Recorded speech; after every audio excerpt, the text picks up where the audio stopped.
knew he was going to be even bigger star than that? He took that to heart. He took that to him, and he was. And I take to heart what Elisa, is that how you? Elisa, I thought so. I took to heart what you just demonstrated to us in your story, is that when you are hurt and something happens to you, don't avoid the feelings, but give them to God. Write them in the sand, and let the winds of life blow it away. But when somebody does something good to you and shows love to you, write that in stone in your heart. Remember those things. And that truly is a great demonstration of what forgiveness is that you remember only the loving thoughts. All else must be forgotten. That's right from A Course in Miracles. We're going to delve deeply into that later on today. What I want to talk about today is, why do we do this? Why are we even looking at these ideas? Why do we gather together like this? Why do we buy the spiritual books? And why do we write the spiritual books? And why are we writing songs that speak to our own divinity and things that might seem crazy to others? And it's because it is the activity of forgiveness. It's a revolutionary act to forgive that which we see clearly as harmful to the human family, to our sensibilities. Watch something behind me. I'm on fire. No, you're really on fire.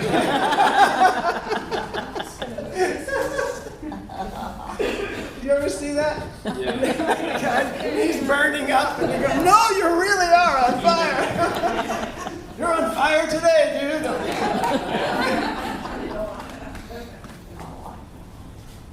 But the real revolution that's happening now in the human species, and I think you all will agree here in Unity, is the evolution of our consciousness. And the most beneficial thing we can offer to humanity and to ourselves first is the evolution of our consciousness. And the greatest tool we have is forgiveness. The greatest tool we have is the conversion of that energy to love. Instead of letting that energy build up and spill out back into the world as hateful and vicious attack or defense, retribution, vengeance, all of those things that we do when we feel we are a victim, we think we need to get our revenge. And it's not true.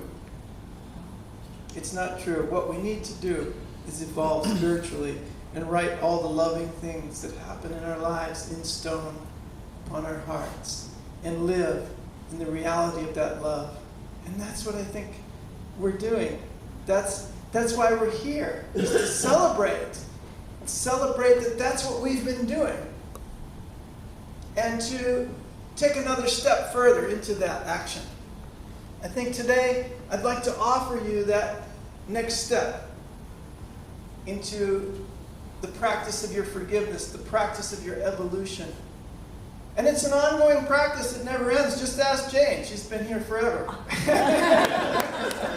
It's an ongoing process of growth. There's no end to spiritual There's no end to it. But remember, if you're going to be in the world, the greater is He that is in you than he that is in the world. I mentioned 1 John 4 in the song. It has so many great quotes from that scripture, 1 John. But if you think about that for a minute, there's one that you pretend to be in the world. There's one that you project into the world. That's your ego self. And there's a greater thing within you that is the Christ. And if we truly are the second coming of Christ, we must be, as John the Baptist said to Jesus, as I decrease, you will increase.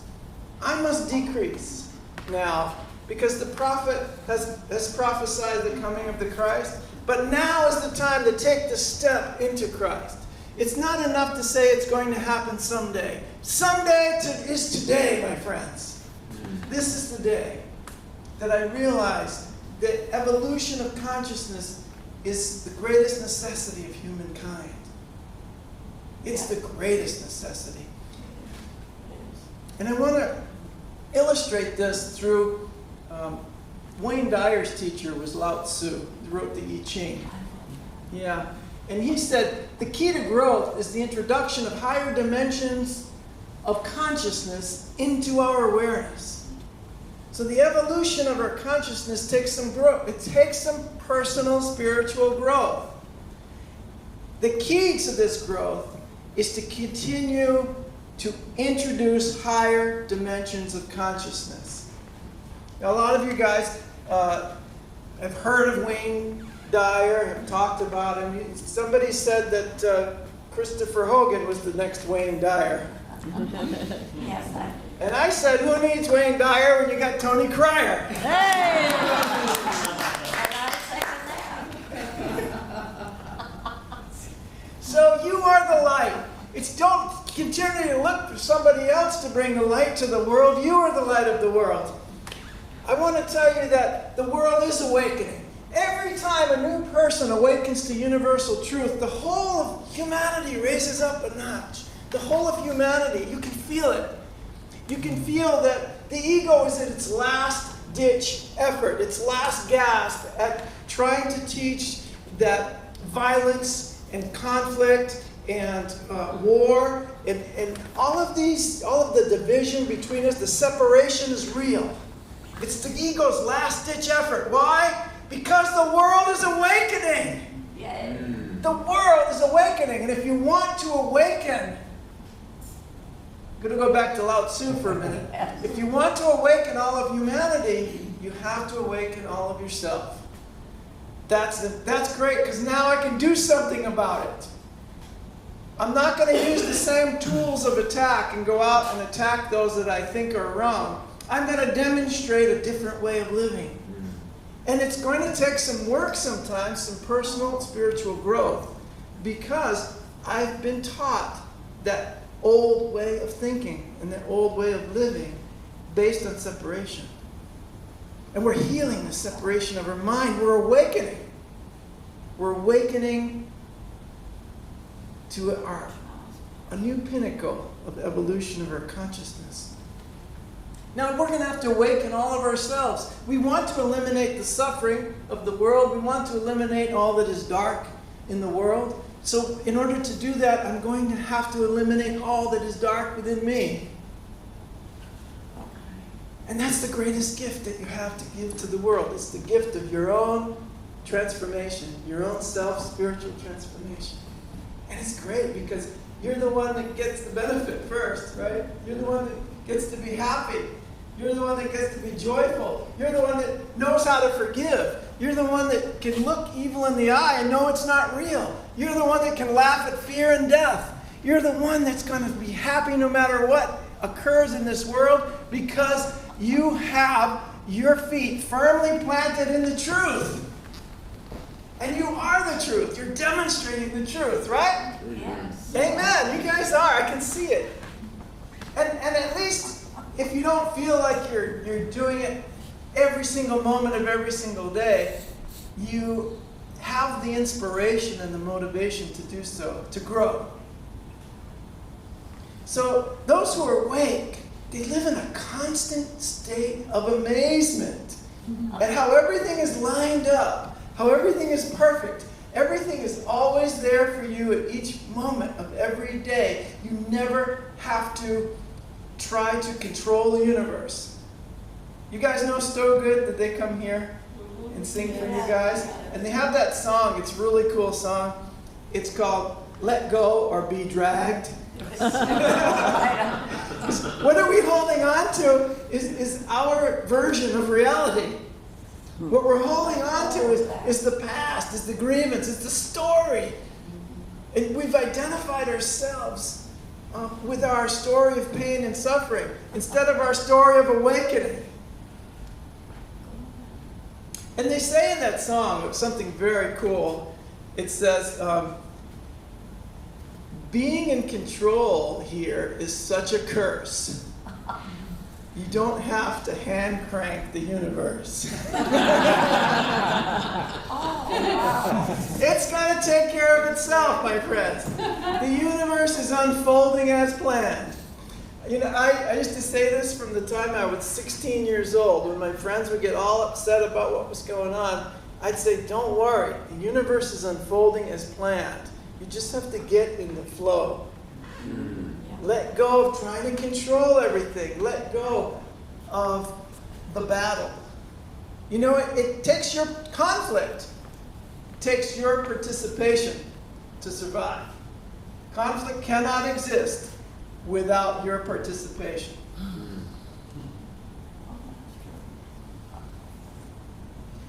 So, another thing from the Buddha is awakening is not a matter, I don't know if you can see that, but I'll tell you what it says. Awakening is not a matter of intelligence. Many intelligent people are deep in illusion. Many successful people are deep in illusion. Many rich people, many poor people, many people who are successful as being a human being are deep in illusion.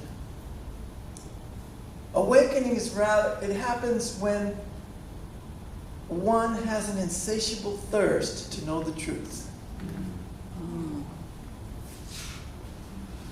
not trying to conquer the illusion. The universe is unfolding as planned. If I know the truth, okay, the reason people awaken is because they have finally stopped agreeing with things that insult their soul. Now, if I stop agreeing with things that insult my soul, I'm not going to perform those things that insult my soul. See, another thing about awakening is you stop judging those who are still asleep. That's a tough one because you think, wow, now I'm awake, the world has changed. But actually, you kind of see it for what it is. It's like you turn the light on in the kitchen at night and you see all the cockroaches. That's the world. That's the world. I'm sorry, but you know, you're awake and you go, wow, this is what happened to the Buddha. He saw all the suffering in the world. The minute he woke up, he saw all the suffering. Oh, yes. Now, he experienced the oneness, but what was the suffering all about? That's what he wanted to know. And so it became his mission to relieve the suffering of humankind, the suffering of all sentient beings. And in all of their meditations, that's what they meditate on, is to bring about the cause of all happiness, wholeness, oneness, peace, and prosperity. To relieve the suffering and all causes of suffering. To bring about equanimity among all people and the recognition that everyone is part of this divine energy. There's no concept of God in Buddhism. There's no deity or monotheism or any of that. It's just you and your spiritual nature, your Buddha nature, trying to extend that to others, relieve their suffering, and to accept that peace for yourself. And as you accept the peace for yourself, you're able to share it with others. Because when they come into your presence, what happens? Wow, I feel peaceful. Oh, this feels good to be around you. And this is what happened with Jesus, is that when people were around him, they began to be healed. Something revolutionary was happening. And the ones who were with him thought, well, this is going to be our release from all our suffering, our oppression from the Romans. He's going to lead us in a revolution. Maybe a socio-political revolution, maybe a military revolution. Maybe we'll just, get up and beat the Romans back. It wasn't going to happen that way because the revolution was an evolution of consciousness. He was showing us the power of the Christ within, the power of love and forgiveness. Whenever I find it difficult to forgive those in the world who are still perpetuating atrocities and crises, creating crisis of humanitarian nature. My wife Lily always reminds me of Jesus on the cross saying, "Forgive them, they know not what they do." When I see that being so fervently and passionately demonstrated as something necessary for us to live in peace. It offends my soul. And that's part of the awakening, is that you no longer agree with things that offend your soul. However, at that point, you have to say, forgive them, they know not what they do. And they know not what they do because they don't know who they are. They don't know. They don't have the experience that you have of the Christ within you. And so that's why they don't see the Christ in that little boy from Honduras, or in that little girl from El Salvador, or in that family from Mexico, or in that Muslim who wants to fly, or that Nigerian who wants to come to the conference at Unity. There were 60-some Nigerians that were denied access. We got 2, right? Victory! We got 2 Nigerians that came to Unity Conference, but 60 of them couldn't come. But it's just a result of my own insistence on separation. So if I want to eliminate that in the world, I'm going to have to eliminate it within myself. And that's the part of forgiveness. It's so powerful because I can't judge the ones who are making those laws. I have to realize that wherever that separation is still in me, I have to release it. I have to open up my heart and my house to all those I disagree with. And I love Unity because we often will be sitting around, we'll have people from a lot of different religious backgrounds, political associations, all different kinds of ways of identifying ourselves as human beings, but somehow the message of truth reaches each and every one of us. And I love that. I love that about Unity. I haven't found it in any other place as I have found it in Unity. Yes. And I think it's wonderful. You know, you guys stole it from us, so we welcome all our members of LGBT community and the rainbow and everything, because they're a vital part of our community. But we also welcome everyone.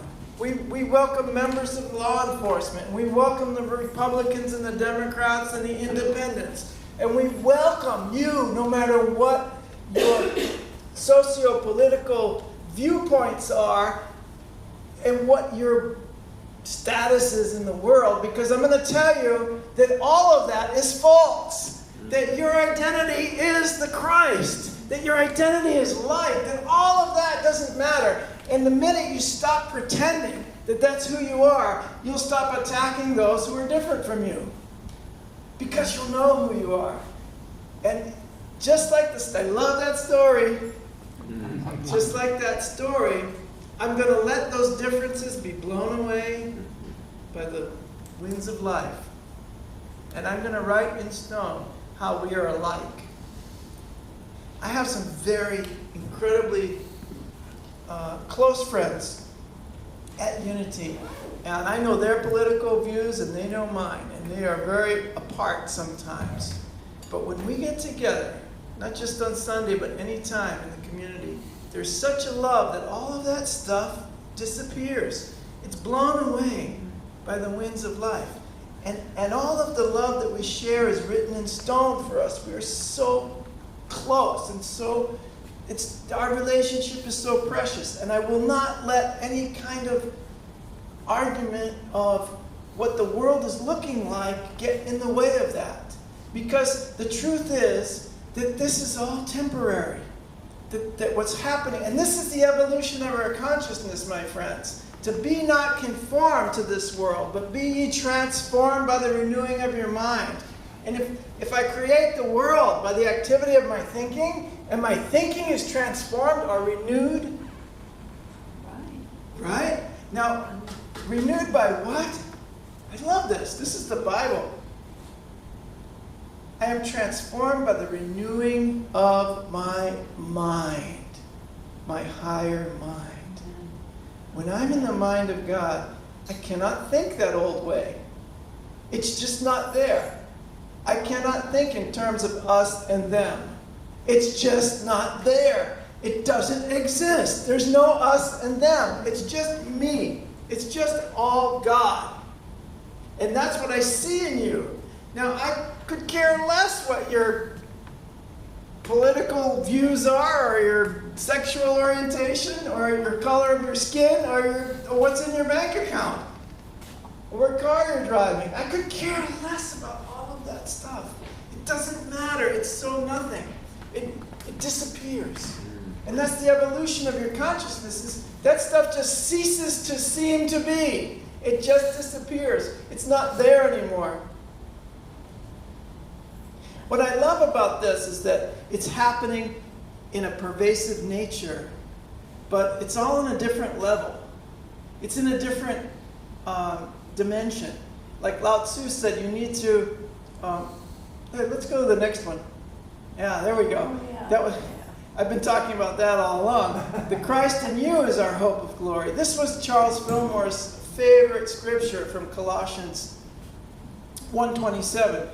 And the reason it was his favorite is because Christ is in you. Christ is in us. And that's the hope of glory being manifest here in this world, in our manifestation.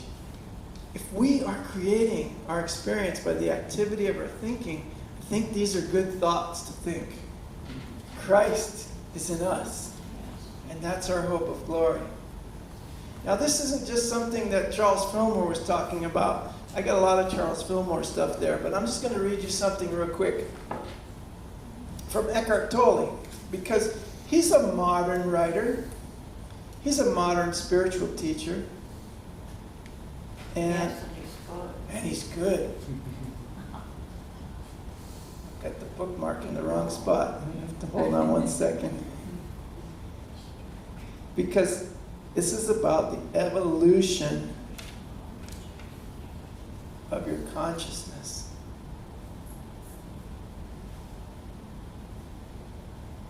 Oh my goodness. This is good stuff. I got a lot of good stuff here. I'm only going to do a little bit though. Okay. If the structures of human consciousness remain unchanged, the structure of the human mind remains unchanged, we will always end up recreating fundamentally the same world, the same evils, the same dysfunction. The structure of human consciousness is changing because we will not agree any longer with things that offend our soul. We will behold this mystery, and we shall not all sleep, but we shall be changed. The structure of our consciousness is being changed. All this is in the Bible, every single part of it.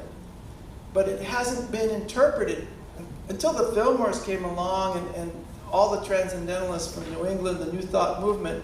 The Bible has never been seen for what it actually says. And that's another one of our methods of evolution of our consciousness. And those who are seeing, okay, we're not there yet, dude. I'm still beholding the mystery. Now we got a mystery going on that we're waking up, that we're not sleeping anymore. And what does it say in the Bible? It says, we will all be changed. We shall not all sleep. We shall all be changed. The awakening is a change. And what Eckhart Tolle says, it's a change, a fundamental change in the structure of how we think, of human consciousness. But he says it goes beyond what we normally call thinking, or what we normally call consciousness. Just stick on this one for a while. A significant portion of the world's population will soon recognize, if they haven't done so already, that humanity is now faced with a stark choice: evolve or die. That's our choice. Evolve, or this species is not going to last much longer, because we're ruining the environment which sustains life in this form. That's just how it is, my friends. And that's pretty disturbing, and it insults my soul. but I'm not going to get into the mode of blame of who's the cause of it. I'm not going to get into that mode. The mode of anger, the mode of this, it feeds the mind that is burning up the environment. We're all in this together. And we're all created this by a lack of consciousness. We all created the situation we're in because we were asleep. But guess what? We're waking up. The world is awakening. Yes, it's a mystery. It's a miracle. It's fantastic. It's amazing. And get with it. I know. Right? Because it's purely positive. It's purely, I am that I am, and this is the world that I'm creating through the power of my mind, and I don't like what I've been creating, so I'm going to change what? Not the world out there. I'm going to change my mind. And that will manifest in the change of the world or the recognition of a real world of love that's written in stone. So evolve or die, my friends. That's the choice that humanity has. And he says a still rapidly but relatively small growing percentage of humanity is already experiencing within themselves the breakup of the old egoic mind patterns and the emergence of a new dimension of consciousness. It's the breakup of our old patterns. Just let it go. Let it break up and let it be gone. And when you see others in the still acting out of the old egoic mind patterns, don't judge them. Just know their time is coming. Because we are all going to awaken. We all shall be changed. My job is to awaken now and let the change happen in me now. And don't stop. Give all my passion, all my energy, all my love to that change, to that transformation that's happening in us. Right? Yeah. You guys with me? Yeah. You want it? Is transformation fun or what? Yeah. It's like the massive Jedi mind trick, you know? I love you no matter what. Well, I hate you. I still love you. It's just amazing. The world is awakening. I don't see it. Well, it is anyway. Look, it's awakening. I don't see it. Look, it's awakening. Oh, I'm starting to see it. Oh, look, I'm seeing it. Oh, it's happening to me. Oh, my God. Oh, there's another one. Oh, wow. There's another one. Now I'm surrounded by people who are awake. I'm surrounded by people who are waking up. And all we do is share that awakening constantly with others. And if we can't do it verbally, that's okay. We just do it by our presence. The presence of the light changes everything.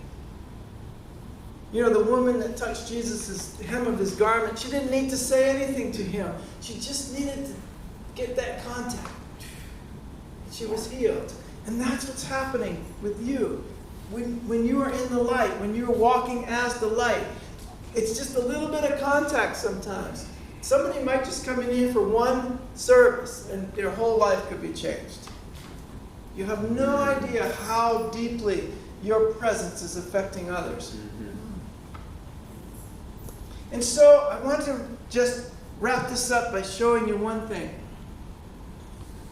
Is that don't worry about those who don't seem to see that the world is awakening yet. Because those who are dancing are thought to be insane by those who can't hear the music.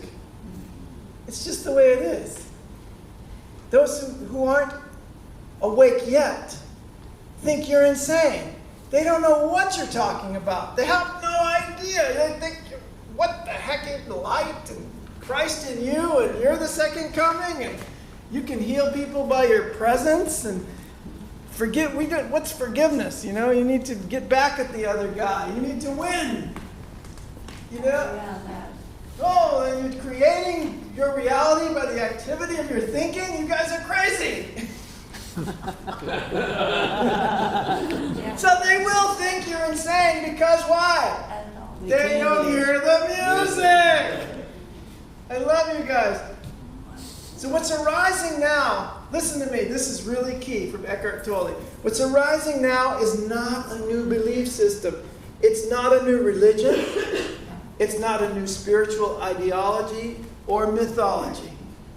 We're coming to the end not only of mythologies, but also ideologies. And we're coming to the end of belief systems. It's beyond belief. Pure experience. The change goes deeper than the content of your mind. The pure presence of the light which you are coming into is deeper than the content of your mind. It's deeper than the content of your thoughts. In fact, at the heart of this new consciousness is actually the transcendence of thought. And I believe that somewhere along the line, the New Thought pioneers knew that new thought was actually the transcendence of thought. That's why they were called the New England Transcendentalists. They rose above.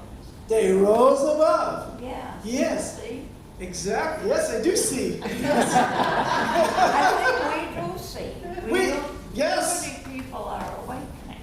Unity people are awakening. And Absolutely. that's why they And I believe everyone is awakening, even if they can't see it yet. So it's up to us to see it in them. Yeah. And when we see it in others, we will experience it for ourselves.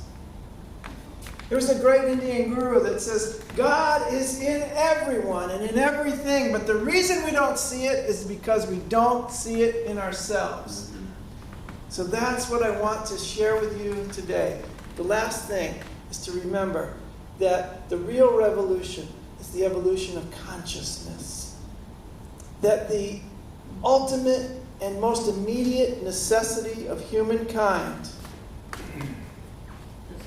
is the evolution of our consciousness. That's our most immediate necessity. And that's where our self-transformation is the greatest gift to the whole world. So thank you for waking up, my friends. Thank you for staying awake. Thank you for moving in that direction constantly.